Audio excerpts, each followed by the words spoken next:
दोस्तों, जब भगवान को अपने भक्तों का यश बढ़ाना होता है तो वे उनकी नाना प्रकार से परीक्षा लेते हैं।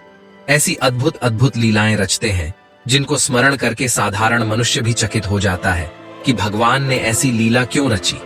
अगर हम भगवान की लीलाओं को समझने का प्रयास अपनी साधारण बुद्धि से करेंगे तो हम असफल ही रहेंगे। भगवान की लीलाओं को तो केवल वे ही समझ सकते हैं। उन्हें समझना साधारण मनुष्य के बस की बात नहीं है। एक बार देवी लक्ष्मी, पार्वती और सरस्वती को अपने पतिव्रता धर्म पर बड़ा अभिमान हो गया था और भगवान दूसरे मनुष्यों के अहंकार को सहन कर भी लेते हैं। लेकिन यदि उनके भक्तों के मन में अहंकार उत्पन्न होता है तो वे उस अहंकार का तुरंत नाश करते हैं। इसी कारण से ही उन्हें भक्त वत्सल कहा गया है। जब भगवान ने देखा कि इन तीनों देवियों को बड़ा अहंकार हो गया है तो उन्होंने उनके अहंकार को तोड़ने के लिए देवर्षि नारद के मन में एक विचार डाल दिया। नारद जी तो भगवान की इच्छा से ही चलने वाले ठहरे। उन्हें नित्य कोई ना कोई नया भगवान का कार्य चाहिए। जैसे ही भगवान ने नारद के मन में इन तीनों देवियों के अहंकार को तोड़ने का विचार डाल दिया, फिर क्या नारद जी अपने काम पर लग गए। सबसे पहले वे देवी लक्ष्मी जी के पास गए और नारायण नारायण का जाप करने लगे। देवर्षि नारद को आता हुआ देखकर देवी लक्ष्मी जी का मुख कमल खिल उठा और वे प्रसन्नता के साथ नारद जी से बोलने लगी। पधारिए नारद जी, वैकुंठ में आपका स्वागत है। आज बड़े दिनों के बाद वैकुंठ आना हुआ। फिर नारद जी देवी लक्ष्मी को प्रणाम करते हुए कहने लगे, हे माता, हमारा क्या ठिकाना। हम तो प्रभु की इच्छा से ही इधर उधर घूमते रहते हैं। हमारा शरीर हमारे बस में कहाँ है। ये तो प्रभु की ही माया है। जिधर उन्होंने इशारा किया उधर चल दिए। नारद जी के ऐसे वचन सुनकर देवी लक्ष्मी हंस पड़ी और हंसते हंसते हुए नारद जी से कहने लगी, हे देवर्षि, आप कहाँ से आ रहे हैं और आज क्या समाचार लेकर आए हैं। नारद जी बोलने लगे, हे माथे, अब मैं आपको क्या बताऊं। बोलने में थोड़ा झिझक रहा हूं। यदि आज्ञा हो तो बताने की चेष्टा करता हूं। आज मैं घूमते घूमते चित्रकूट की ओर चला गया। वहां पर मैं महर्षि अत्रि के आश्रम पर गया। वहां पर उनकी पत्नी अनसुईया के दर्शन करके मैं धन्य हो गया। आज इस संसार में माता अनसुईया के समान पतिव्रता दूसरी कोई नारी नहीं है। उन्होंने अपने तप के प्रभाव से गंगा की एक धारा प्रकट की थी जो आज मंदाकिनी नाम से प्रसिद्ध है। मैं 14 भुवनों को घूम आया हूँ, लेकिन उनके समान पतिव्रता स्त्री मुझे कहीं पर भी नहीं दिखी। नारद जी की ऐसी बात सुनकर देवी लक्ष्मी को बड़ा बुरा लगा। वे सोचने लगी, ये मेरे घर का होकर भी मेरे सामने ही ऐसी बातें कर रहा है। ये तो मेरा अपमान कर रहा है। फिर माँ लक्ष्मी ने सोचा, इसने मुझे छोड़कर कहा होगा, इससे पूछकर देखती हूँ। देवी लक्ष्मी नारद से पूछने लगती है, हे देवर्षि, तुमने अनसुईया के पतिव्रता धर्म की बड़ी प्रशंसा की है। उनका नाम तो मैंने भी सुना है, लेकिन मुझे ये बताओ, क्या वे मुझसे भी बढ़कर हैं? नारद जी को तो देवी लक्ष्मी के मन को फेरना ही था। वे कहने लगे, हे माता, अगर आप बुरा ना माने तो इसका उत्तर दूं। माथे, झूठ कहूं या सच। लक्ष्मी जी बोली, अरे झूठ का क्या काम, जो भी है सच सच बताओ। तुम निर्भय होकर कहो जो भी कहना चाहते हो, इसमें बुरा मानने वाली कोई बात नहीं है। तब नारद जी दृढ़ता से कहने लगते हैं, माथे, सच बात तो ये है कि आप देवी अनसुईया के पासंग के बराबर भी नहीं हैं। इतना सुनते ही लक्ष्मी जी का मुख फक से पड़ गया। उन्हें नारद जी से ऐसे उत्तर की आशा भी नहीं थी। उनके मन में सती अनसुईया के प्रति जलन का भाव निर्माण हो गया और उन्होंने मन ही मन देवी अनसुईया को नीचा दिखाने का निश्चय कर लिया। फिर देवी लक्ष्मी नारद से बोली, अच्छा नारद, अनसुईया मेरे पासंग के समान है या मैं उनके पासंग के समान हूँ, यह तो समय ही बताएगा। नारद जी को तो कलह का बीज बोना था, वो तो उन्होंने कर दिया। देवी लक्ष्मी के मन में अनसुईया के प्रति जलन का भाव उत्पन्न हो गया। आगे देवी लक्ष्मी कुछ कहती, उससे पहले ही नारद जी कैलाश की ओर निकल पड़े। इधर देवी लक्ष्मी जी मुंह फुलाकर बैठ गई।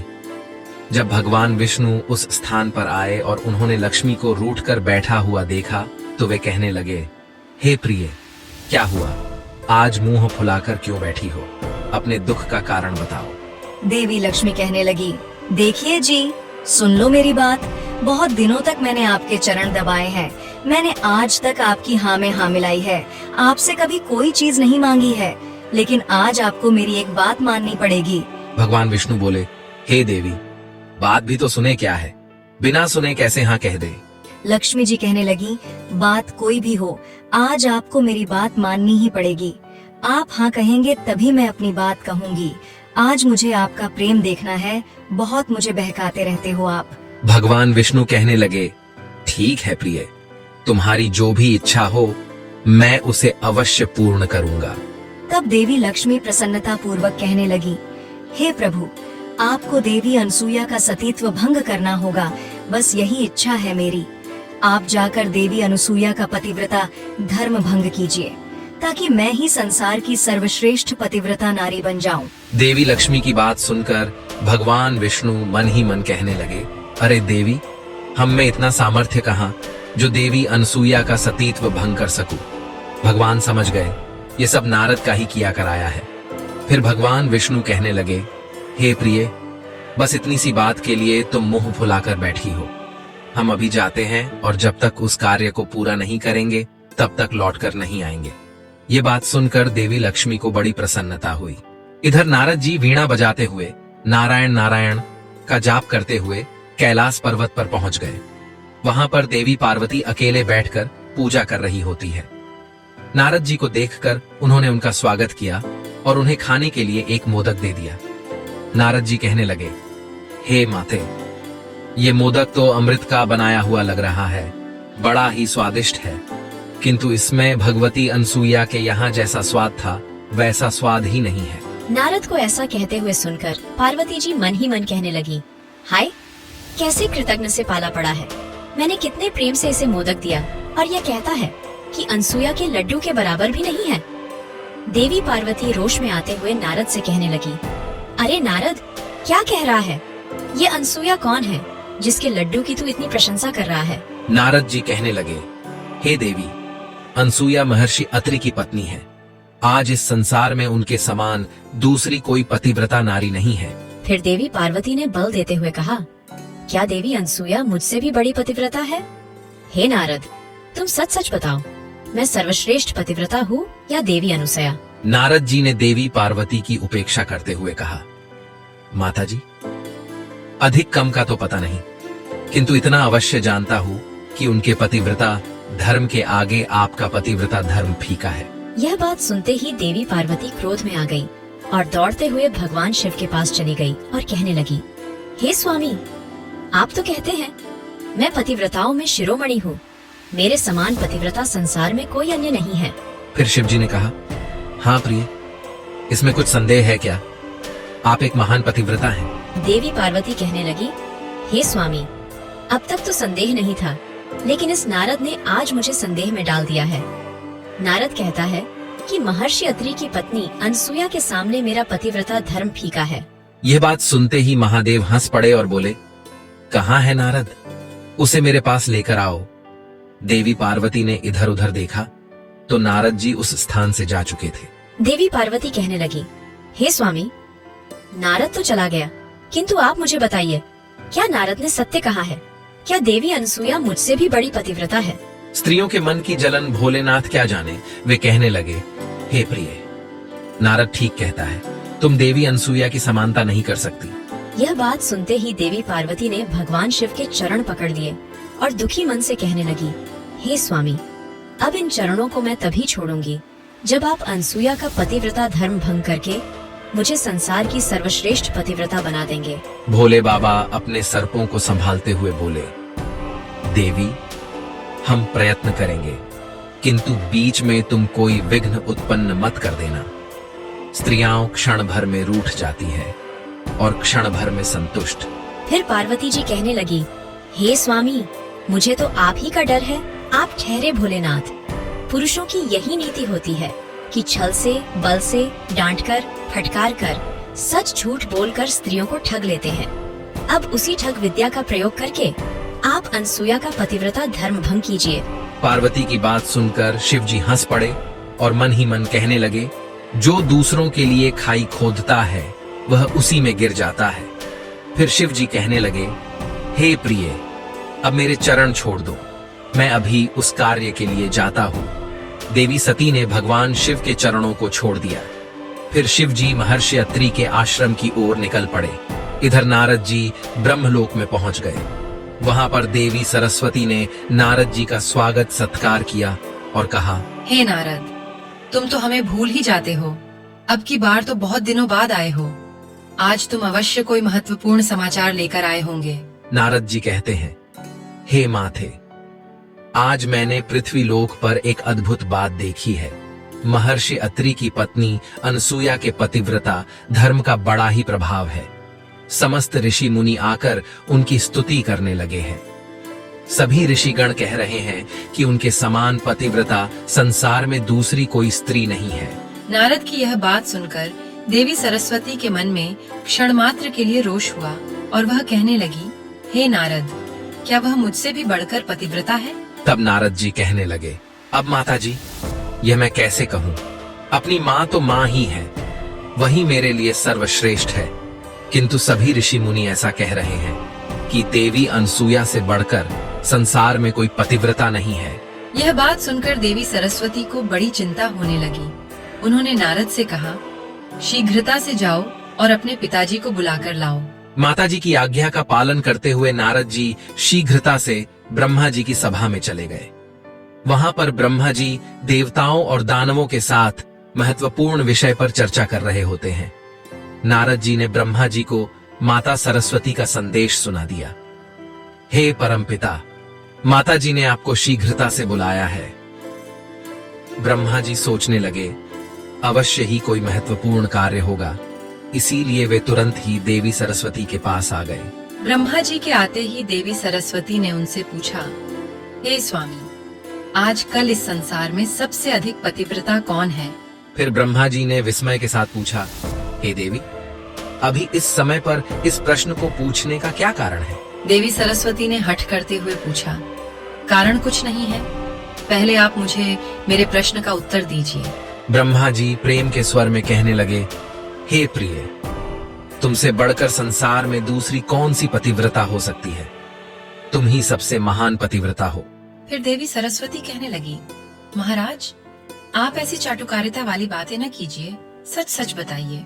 मैंने तो सुना है महर्षि अत्रि की पत्नी अनसुया को सभी ऋषिगण संसार की सबसे बड़ी पतिव्रता कह रहे हैं। यह सुनकर ब्रह्मा जी को कुछ चिंता हुई।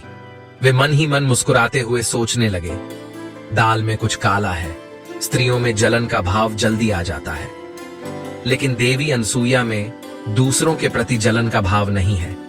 बात तो सत्य है, देवी अनसुया के समान पतिव्रता कोई नहीं है। देवी सरस्वती की बात को टालने के लिए ब्रह्मा जी कहने लगे, हे प्रिय, यह बात तुमसे किसने कही? फिर देवी सरस्वती इधर उधर देखने लगी तो नारद जी वहाँ से जा चुके थे। माता पिता की वार्ता को पुत्र को कभी नहीं सुनना चाहिए, इसीलिए वे चुपचाप वहाँ से निकल गए। नारद को ना देख के देवी सरस्वती ब्रह्मा जी से कहने लगी, हे स्वामी, मुझसे ये बात एक काले चोर ने कही है, किंतु आप मुझे ये बताइए कि यह सत्य है या नहीं। फिर ब्रह्मा जी ने संकोच करते हुए कहा, मान लो कि यह सत्य ही है, लेकिन तुम्हें इसमें चिंता करने की क्या बात है? देवी, अनसुया तो तुम्हारी पुत्र वधू ठहरी।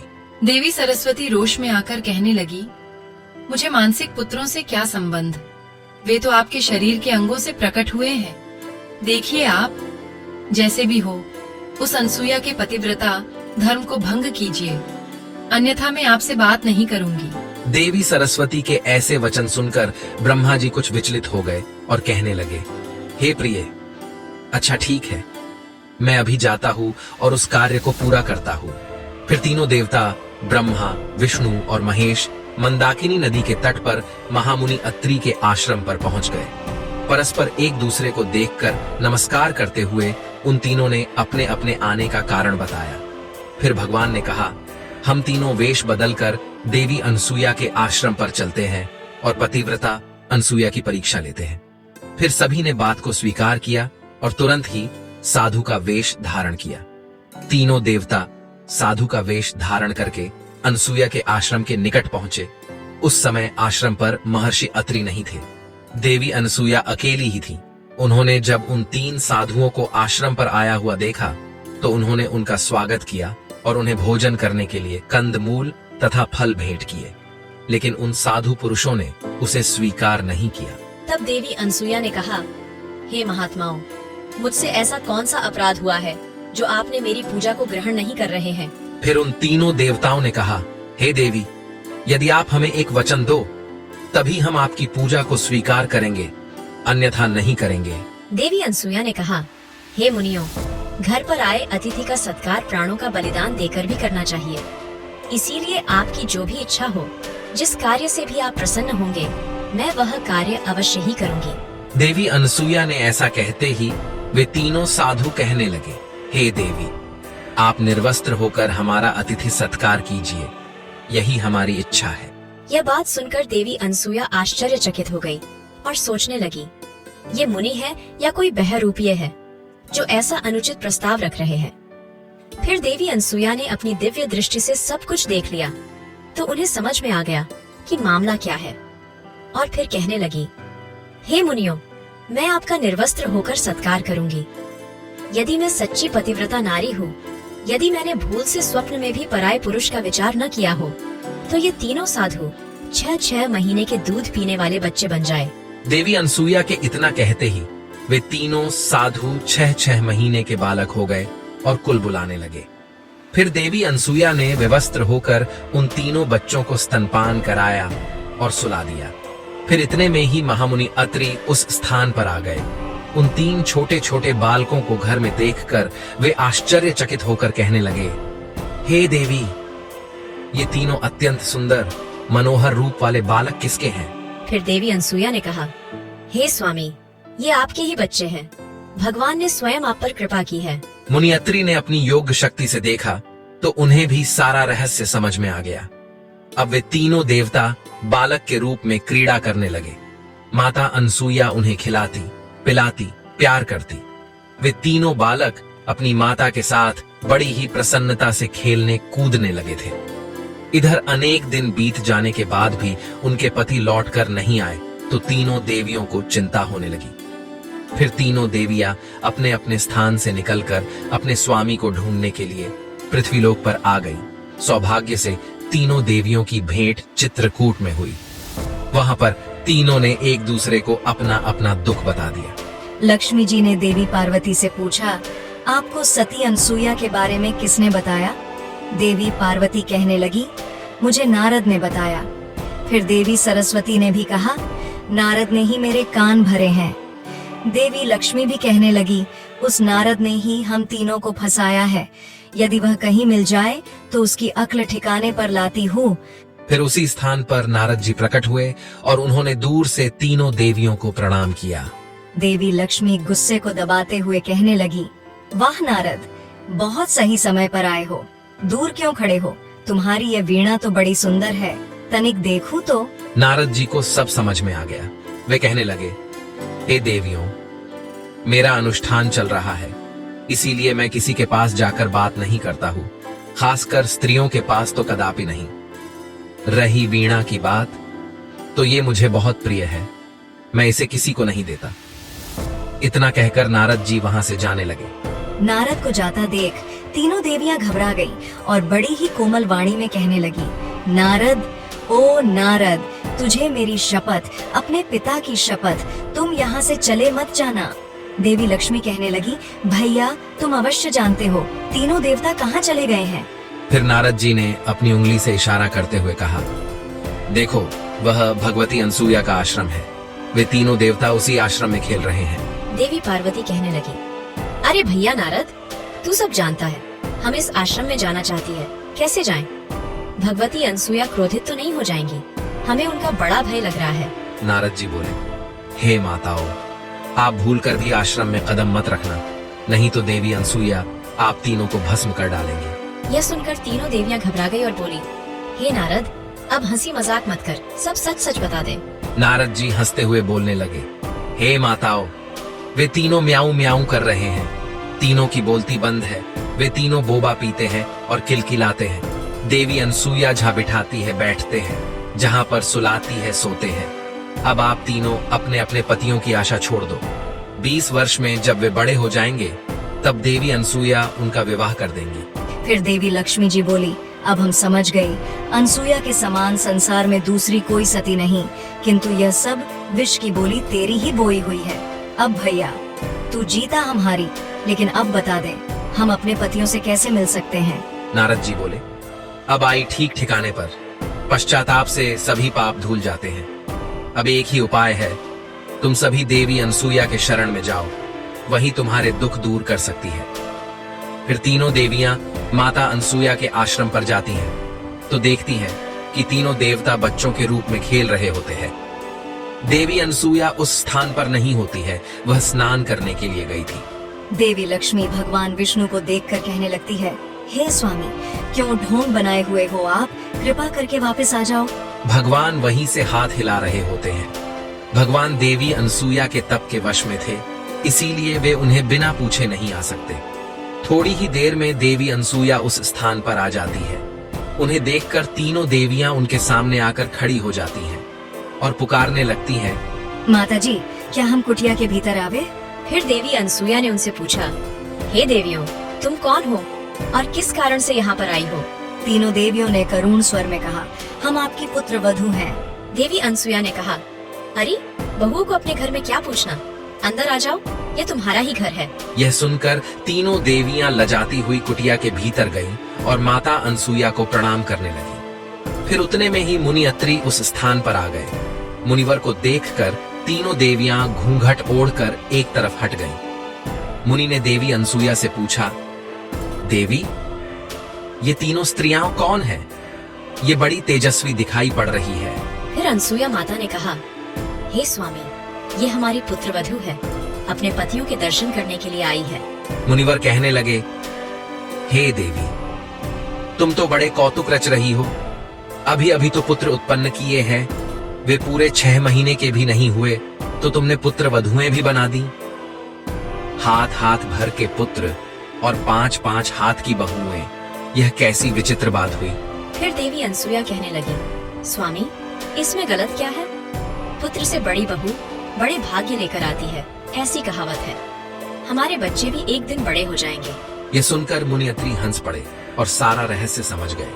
फिर तीनों देवियां सती अनसुया से क्षमा याचना करने लगी, हे देवी, हमें क्षमा कीजिए, हमसे बड़ी भूल हो गई, अब कृपा करके हमें हमारे पति लौटा दीजिए। देवी अनसुया ने कहा, मैं कहाँ मना कर रही हूँ, ले जाओ अपने अपने पतियों को गोदी में उठाकर, ये वहाँ सो रहे हैं। तीनों देवियों ने कहा, माता जी, अब हमें और लज्जित न कीजिए, संसार में हमारी हंसी न करावे, कोई क्या कहेगा, इन्हें जैसे का तैसा कर दीजिए। तीनों देवियों का दुख देखकर माता अनसुया का हृदय पसीज गया और उन्होंने अपनी योग शक्ति से तीनों बच्चों को फिर से उनके पूर्व स्वरूप में ला दिया। तीनों देव अपने अपने स्वरूप में आकर खड़े हो गए। फिर देवी अनसुया ने उन सभी को प्रणाम किया और उनकी पूजा की। माता अनसुया की पूजा से तीनों देव अत्यंत प्रसन्न हुए और उन्होंने देवी अनसुया को वरदान मांगने के लिए कहा। देवी अनसुया कहने लगी, यदि आप तीनों देवता मुझ पर प्रसन्न हैं, तो मुझे यह वरदान दीजिए कि आप तीनों मेरे पुत्र हो जाए।